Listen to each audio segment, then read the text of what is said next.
কাদেরকে আল্লাহ তাআলা এই রোজার ব্যাপারে ছাড় দিয়েছেন, কারা চাইলে রোজা ভাঙতে পারবে।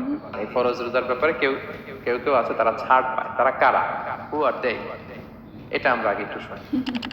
তাহলে দোজ হু এক্সাম্পটেড ফ্রম ফাস্টিং, যারা এক্সাম্পশন পেয়েছে, ছাড় পেয়েছে, তাদের মধ্যে থেকে প্রথম হচ্ছে শিশুরা, আসিবিয়ান।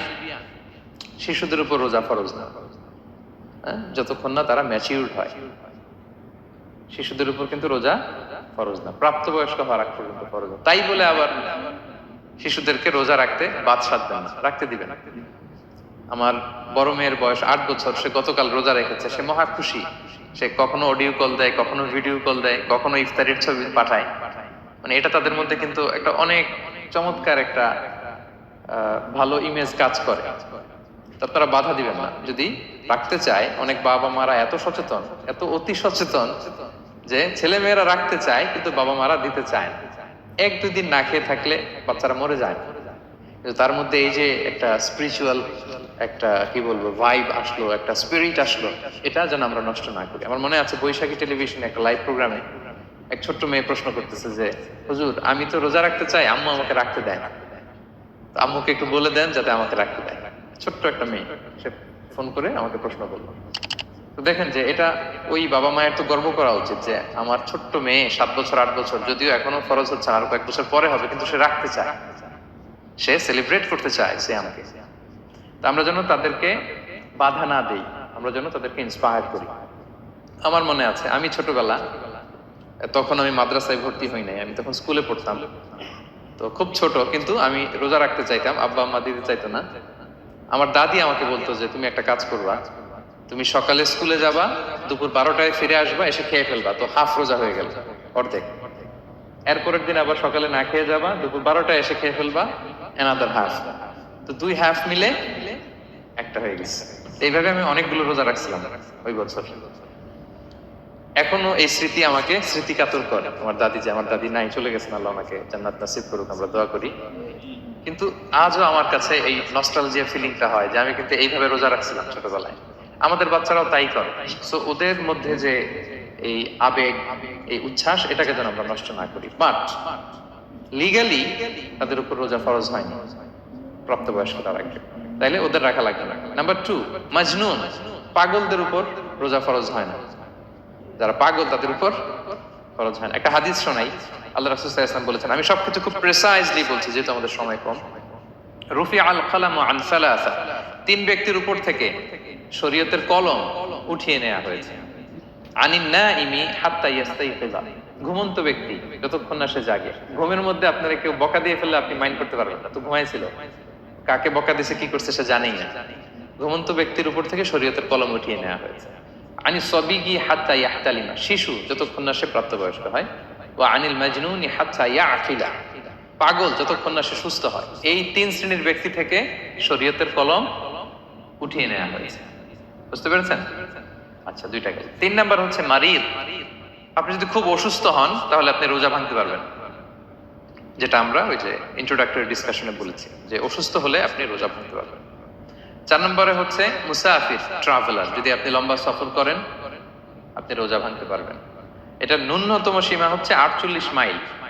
তাই বলে কেএল থেকে পেনাং যাচ্ছেন আর রোজা ভেঙে ফেললেন, এটা করা যাবে না। আবার এখানে যদি আপনার সফরের পেরেশানি থাকে, খুব কষ্ট, তাহলে আপনি এই সুযোগটা নিতে পারবেন। কিন্তু আল্লাহ বলেছেন ওয়া আনতাসুমু খায়রুল লাকুম ইন কুনতুম তা'লামুন, যদি তোমরা রোজা রাখো এটাই তোমাদের জন্য কল্যাণ, যদিও আমি ফ্লেক্সিবিলিটি দিয়েছি। তো রাসূল সাল্লাল্লাহু আলাইহি ওয়াসাল্লামের সময় দেখা যেত যে মক্কা থেকে মদিনা, মদিনা থেকে তায়েফ যেতে প্রচন্ড গরমের মধ্যে ওনারা উট দিয়ে মরুভূমির উপর দিয়ে যেত। ওই পরিস্থিতি কিন্তু আমাদের নেই। কিন্তু যদি আপনার লম্বা সফর হয়, লেটস সে আপনি কেএল থেকে নিউ ইয়র্কে ফ্লাই করছেন, সফরের অনেক পেরেশানি, অনেক সময় হয়তো খেতে পারছেন না, আপনি চাইলে এই ফ্লেক্সিবিলিটি নিতে পারবেন। তো অসুস্থতা আর সফরে থাকলে আপনি রোজা ভাঙতে পারবেন, তবে ফাইদ্দাতুম মিন আইয়ামিন উখর, অন্য সময় এটা গুনে গুনে রাখতে হবে। 5টা যদি ভাঙা যায় পরে 5টা কাজা করবেন। পয়েন্টটা কি সবার কাছে ক্লিয়ার?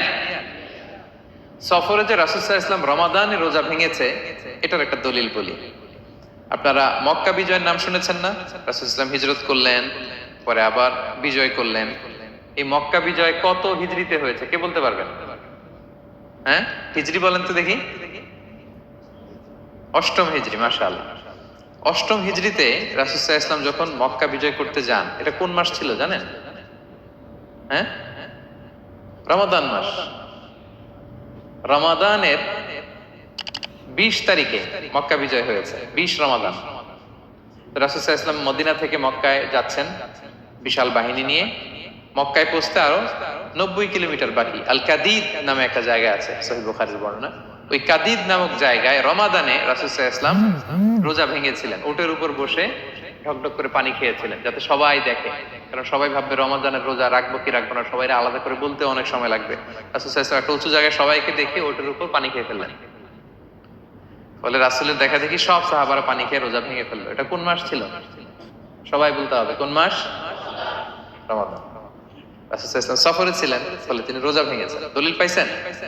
হ্যাঁ, আচ্ছা, সংক্ষেপ করে দিচ্ছি, লম্বা কথা সংক্ষেপ করে দিচ্ছি। আর কোরআনের আয়াত তো শোনালামই আমি, ফামান কানা মিনকুম মারিদান আও আলা সাফার ফাইদ্দাতুম মিন আইয়ামিন উখর। কেউ যদি অসুস্থ হয় কিংবা ট্রাভেল করে, চাইলে রোজা ভাঙতে পারবে, তবে গুনে গুনে পরে আদায় করে নিতে হবে। এই যে গুনে গুনে পরে আদায় করে নিতে হয়, এটারে বলে আরবিতে কদা, বাংলায় আমরা যেটাকে কাজা বলে অভ্যস্ত। বাংলা আমরা কি বলি? একটু কথা বলেন আমার সাথে, বাংলায় কি বলি? কাজা বলি। তো আপনি অসুস্থতার কারণে যদি রোজা ভেঙে ফেলেন, পরে এগুলো কাজা করবেন। সফরের কারণে যদি রোজা ভেঙে ফেলেন, পরে আপনি কাজা করবেন। 5 নম্বরে যাদেরকে এক্সাম্পশন দেওয়া হয়েছে, ওটা আমি আয়াতে বলেছি। আরবিতে এদেরকে বলে আল হারাম, মানে very old man or women, খুবই বয়োবৃদ্ধ, অতি বৃদ্ধ মানুষ। 100 বছর, 105 বছর, এরকম আমাদের কিছু মুরব্বীরা আছে না, ওনাদেরকে খাবার দিলে খেতে পারে না, কাউকে চিনে না, ওনাদের জীবনের স্বাদ আহ্লাদ সব শেষ, বিদায়ের সময়। ওই সময় উনি আর কি রোজা রাখবেন? এই জন্য আল্লাহ তাআলা ওনাদেরকে ছাড় দিয়েছেন।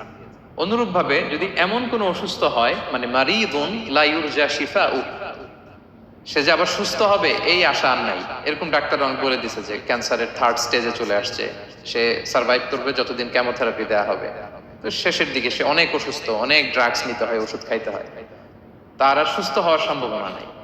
এই 2 শ্রেণীর লোকদের জন্য ছাড় দেয়া হয়েছে, তাদের কাজা করা লাগবে না, কারণ কাজা তো করতেই পারবে না। কি বলেন? তারা ফিদিয়া দিবে। কি দিবে বলেন? কি দিবে? ফিদিয়া। ফিদিয়া হচ্ছে প্রত্যেকটা রোজার জন্য একজন মিসকিনকে 2 বেলা করে খাওয়ানো। আই রিপিট, একটা রোজার জন্য একজন মিসকিনকে 2 মিলস, বাস হয়ে গেল। 30টা যদি উনি রাখতে পারে নাই, আপনি একজন মিসকিনকে 30 বেলা 2 মিল খাওয়াতে পারেন, অথবা 30 জনকে 2 বেলা খাওয়াতে পারেন, অথবা 60 জনকে 1 বেলা খাওয়াই দিতে পারেন, অথবা এই পরিমাণ টাকা দিয়ে দিতে পারেন। হিসাবটা সহজ হয়েছে না? লেটস সে মালয়েশিয়াতে একটা রেগুলার মিল নিতে কত লাগে? কত লাগে? ধরেন যে মালাই দোকান বা মামাদের যে দোকানগুলো, একটা নাসি নিলাম, একটা আইয়াম নিলাম, একটা 100+ নিলাম, এই তো একটা প্যাক হয়ে গেছে। কত পড়বে? 10 রিঙ্গিট, রাইট? তাহলে 10 রিঙ্গিট হচ্ছে একটা মিল। নাম্বার হচ্ছে আসহাবুল আমাল আশ-শাক্কা, যারা খুব কঠিন কাজ করে। এই প্রসঙ্গটা নিয়ে অনেকে ভুল বুঝে। এটা হচ্ছে এমন এমন কাজ যারা করে, যারা কাজ করতে করতে অসুস্থ হয়ে যাওয়ার সম্ভাবনা আছে, মৃত্যুর মুখোমুখি, বেহুশ হয়ে যাওয়ার সম্ভাবনা, হ্যাঁ, তাদের জন্য ছাড় দেওয়া। ব্যাপারটা এমন না যে কেউ মরুভূমিতে কাজ করে সে রোজা ভাঙতে পারবে, কেউ রিক্সা চালায় কেউ রোজা ভাঙতে পারবে। মরুভূমিতে কাজ করতে করতে যদি এমন হয় যে সে বেহুশ হয়ে যাচ্ছে, মরার উপক্রম, এই পরিস্থিতিতেও সে রোজা ভাঙতে পারবে না, ইসলাম এতটা কঠিন নয়। পরিস্থিতি যদি এমন হয়, তখন সে রোজা ভাঙতে পারবে, পরে সে রোজাগুলো কাজা করে নেবে। আচ্ছা, তো এই জন্য এই সমস্ত লোকদের ব্যাপারে আমাদের একটু সহনশীল হওয়া উচিত। আমাদের যে ওয়ার্কাররা গরমের মধ্যে কনস্ট্রাকশনে কাজ করে, আয়রন ফ্যাক্টরিতে কাজ করে, খুব কঠিন কাজ করে, তাদের কাজের টাইমটা কমায় দেয়া, তাদেরকে সাপোর্ট দেয়া, যাতে তারা রোজা রাখতে পারে। 7 নাম্বার হচ্ছে আল হামিল, গর্ভবতী নারী। 8 নাম্বার হচ্ছে আল মুরদি, ব্রেস্ট ফিডিং মাদার, বাচ্চাকে দুধ খাওয়াচ্ছে যে মায়েরা, ওনারা রোজা ভাঙতে পারবে। যদি ডক্টর বলে যে আপনি যদি রোজা রাখেন পেটের বাচ্চার সমস্যা আছে, রোজা ভাঙতে পারবে, পরে কাজা করবেন। অথবা ডক্টর যদি বলে যে আপনি যদি না খান তো বুকে দুধ আসবে কোত্থেকে, বাচ্চাকে খাওয়াবেন কিভাবে, ডিহাইড্রেশন হবে, রোজা ভাঙতে পারবে। এটার দলিলটা শোনেন, সুনানে আবু দাউদের হাদিস। আল্লাহ রাসূল সাল্লাল্লাহু আলাইহি ওয়াসাল্লাম বলেছেন, ইন্নাল্লাহা আযজা ওয়া জাল্লা ওয়াদাআ আনিল মুসাফিরি শাতরাস সালাহ, আল্লাহ তাআলা মুসাফিরের জন্য নামাজকে অর্ধেক করে দিয়েছেন, কসর।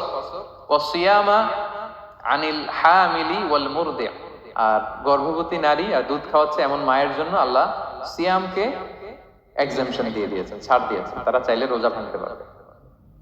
ক্লিয়ার?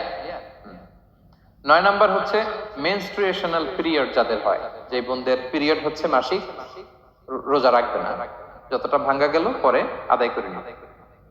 10 নাম্বার হচ্ছে পোস্টপার্টাম পিরিয়ড, যেটা নিফাস বলে, আফটার বার্থ, এই বেবি ডেলিভারির পরে আমাদের বোনদের যেই পিরিয়ডটা হয় সেই সময় ওনারা রোজা রাখবেন। কয়টা ভাঙলো গুনে পরে কাজা করে ফেলবে। এবং আম্মা জান আয়েশা রাদিয়াল্লাহু তাআলা আনহা উনি বর্ণনা করেন, কুন্না নাহিদু আলা আহদি রাসূলিল্লাহ, এটা একটা ন্যাচারাল প্রসেস। আমাদের আম্মা জান নবীদের স্ত্রীদেরও এটা হতো। তিনি বলতেন যে আমাদের যখন পিরিয়ড হতো, সুম্মা নাতহুর, এরপর যখন আমরা সুস্থ হয়ে যেতাম, ফায়ামুরুনা বিকাদাইস সিয়াম, রাসূল সাল্লাল্লাহু আলাইহি ওয়াসাল্লাম আমাদেরকে রোজাগুলো কাজা করতে বলতো। ওয়ালা ইয়ামুরুনা বিকাদাইস সালাহ, নামাজ কাজা করতে বলতো না।